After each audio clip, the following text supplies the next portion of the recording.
Hello friends, welcome to Surya's kitchen. இன்றைக்கி இந்த வீடியோவில் நல்லா சூப்பராக மொறுன்னு டீ கடை ஸ்டைலில் வெங்காய போண்டா எப்படி பண்ணுறதுன்னு பார்க்கலாம்.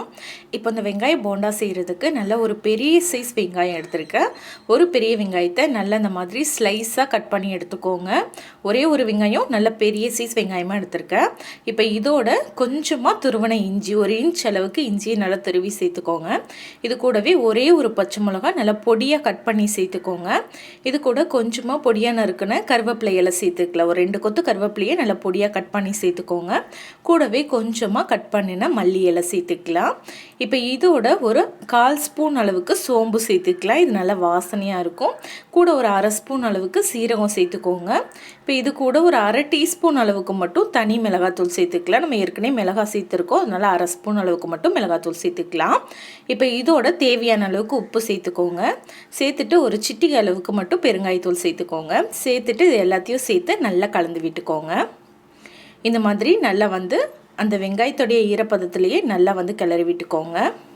நல்லா இதை கலந்து விட்டதுக்கு அப்புறமா இப்போ இது கூட 1 கப் அளவுக்கு கடலை மாவு சேர்த்துக்கலாம். ஒரு சின்ன கப்பில் 1 கப் கடலை மாவு சேர்த்துருக்கேன். கூட 1/4 கப் அளவுக்கு அரிசி மாவு சேர்த்துக்கலாம். கூடவே 1/4 கப் அளவுக்கு கோதுமை மாவு சேர்த்துருக்கேன். நீங்கள் மொத்தமாகவே இதுக்கு பதிலாக 1/2 கப்பாக அரிசி மாவு சேர்க்குறதா இருந்தாலும் சேர்த்துக்கலாம். 1 கப் கடலை மாவு, 1/2 கப் அரிசி மாவு கூட நீங்கள் சேர்த்துக்கலாம். நான் இன்றைக்கி 1/4 கப் அரிசி மாவு, 1/4 கப் கோதுமை மாவு சேர்த்துருக்கேன். இப்போ அந்த மாவு எல்லாத்தையும் சேர்த்து நல்லா கலந்து விட்டுக்கலாம். தண்ணி எதுவும் சேர்க்க வேணாம். வெங்காயத்திலே ஈரப்பதம் இருக்கும், அதனால் நம்ம ஃபஸ்ட்டு நல்லா கலந்து விட்டுட்டு அதுக்கப்புறமா நம்ம தண்ணி தேவையான அளவுக்கு ஊற்றி கலந்துக்கலாம். இப்போ நல்லா கலந்து விட்டாச்சு. இப்போ இதோட நம்ம ஒரு 2 ஸ்பூன் அளவுக்கு எண்ணெய், நல்லா சூடான எண்ணெய் சேர்த்துக்கலாம். இது நம்ம வெங்காய போண்டாக்கு நல்ல ஒரு மொறுமொறுப்பு கொடுக்கும். ஒரு 2 ஸ்பூன் அளவுக்கு மட்டும் எண்ணெயை நல்லா சூடு பண்ணி சேர்த்துக்கோங்க. சேர்த்துட்டு நல்லா கலந்து விட்டுருங்க. நல்லா கலந்து விட்டுட்டு இப்போ இது கூட நம்ம தண்ணி சேர்த்துக்கலாம். கொஞ்சம் கொஞ்சமாக தண்ணியை தெளித்து நம்ம அதை பிசைஞ்சுக்கலாம். தண்ணி நம்ம அப்படியே ஊற்றி பிசைய வேணாம். இந்த மாதிரி கையில் கொஞ்சம் கொஞ்சமாக தெளித்து பிசையும் போது நம்மளுக்கு அந்த கரெக்டான அளவு தெரியும்.